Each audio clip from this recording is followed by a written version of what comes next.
Now, what is even more hard to comprehend for me is the fact that for the first time, FIFA is increasing Africa's representation. The African countries that will be going will be, I think, about 10 or so. Nigeria will not be there. 10 countries. For the first time, Africa is having that much representation. Nigeria will not be there. Like, it's not even adding up. It's not making any sense to me. There is something fundamentally wrong.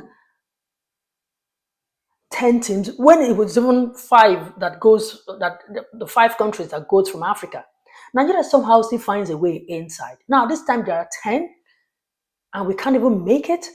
It's really sad, I tell you.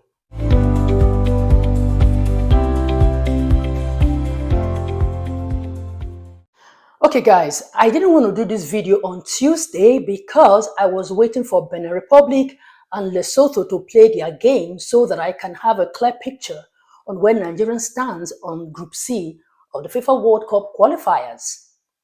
Well, the result between Lesotho and Benin Republic even left me more heartbroken than I was on Tuesday, right? Okay, Nigerians, let's talk about that match on Tuesday between Nigeria and South Africa. Like, I am so heartbroken. You guys should check up on me. Like, I am not okay. I'm not fine. I'm not fine. Forget all this. Like, I am not fine. I don't know why I'm so invested in this, but it's just not helping my mental health. It's not helping my feelings at all. I don't know why I should just look the other way, right? Anyway, if you're new here, welcome to my channel. My name is Osih-Oyelude. Thank you so much for joining, and don't forget to subscribe, like, and share. Okay, our chances of qualifying for the 2026 World Cup dims. I'm not even sure say we stand any chance anymore. Yes. You see, we're still hanging in there, thinking that and hoping that we would win the, our last 4 games. I mean, they've played 2 now. We won 1, we drew the second one. So we're hoping that if we can win 4 of them, then we can keep hopes alive, right? That win with Nuyo was even a narrow escape against Rwanda 1-0. And you would have thought that as these guys, were going to South Africa, they would just go with a different mindset, a mindset to win, to go get that 3 points back. Like, I thought that they would know that there was a lot at stake so that they would put in their effort. For some reason, when Nigeria is playing in a very crucial game like this, there's a way I watch. I don't, because of my emotions, I don't just watch, like sit down and watch. I just go watch. Sometimes I even watch more on Twitter, people's updates. That was how I was even keeping. I watched, but I was like, I didn't just sit down. So people's update, I was just using to get information. Because was that the agony you guys would have subjected me to for 90 minutes? I would just sit down there and my heart would be going bing, bing, bing. Just like that. Like, my heart can't take it, especially when there is a lot at stake like this and it's a crucial game. Anyway, the game even started not so good for Nigeria. We conceded an early goal, very early. Our defender, whom I love so much because I love that guy's leadership skills in the group. He shows a lot of leadership qualities. I'm talking about William Troost Ekong. Even before the halftime, like, that was a costly mistake. And then scored an own goal, of course, gave South Africa the lead. But before they went on the break, Calvin Bassey equalized, so it was 1-1. My hope was restored, thinking that, we would get somewhere. So Calvin Bassey's, equalizer with that header from that corner, more or less gave me a little bit of hope. And I was thinking that, okay, this is the first half. We'll have the whole of the second half for some miracle to happen.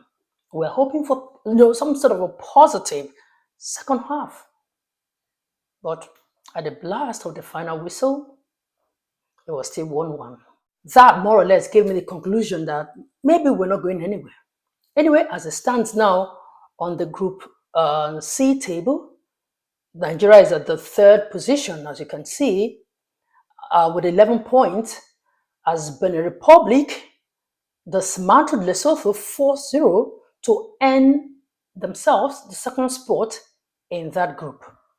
Now they are calling for, they've intensified efforts, just like Nigeria, to call for the 3 points to be deducted from South Africa so that they might just, thinking that they might stand a chance if that happens.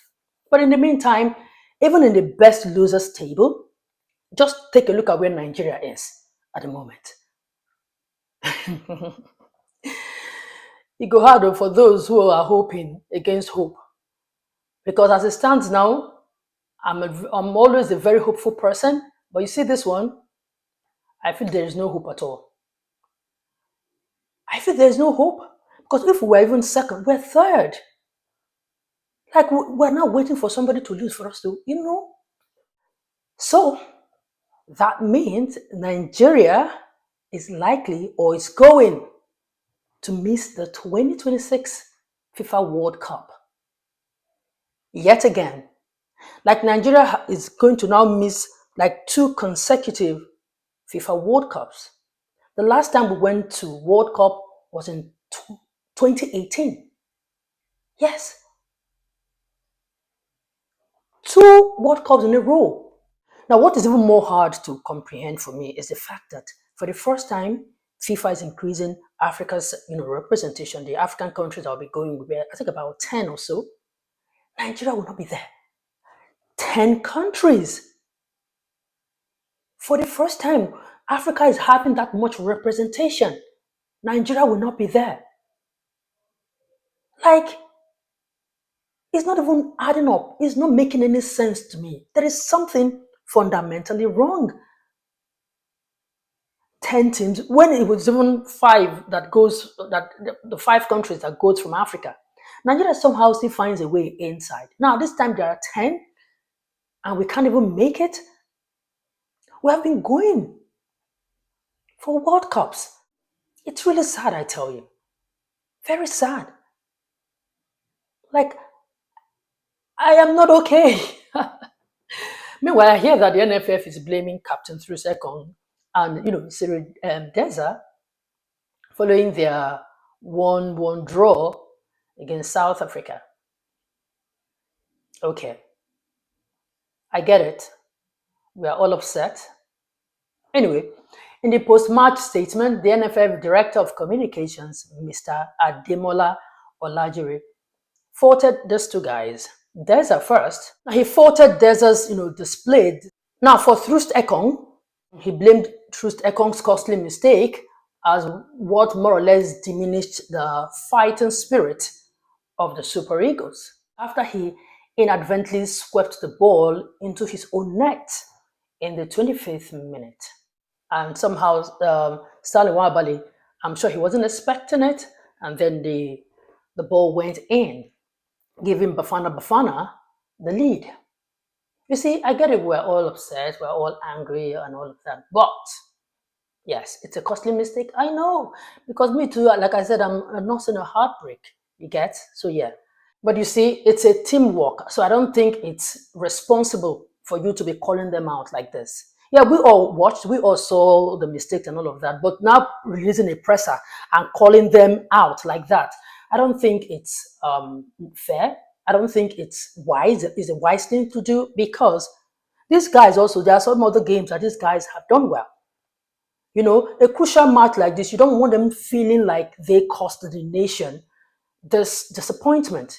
Yes, we all saw mistakes happen. Nobody wants to go to that World Cup more than these guys. If for nothing, Troost-Ekong, I'm not sure he has ever gone for World Cup. He really wants to go for World Cup. So this was a mistake. Yes, it was a mistake. So calling them out like this, I'm just wanting them to feel even more terrible than I'm very sure they are feeling right now. I think it's most unfair. We should be kinder with our words, even if we're hurting. Yes, we are, but we should be kinder with our words. Let them, we still have 2 more games to play.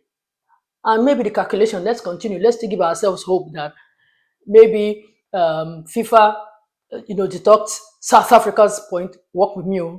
Maybe I'm in La La Land, but hey, work with me. Maybe FIFA, deducts South Africa's 3 point.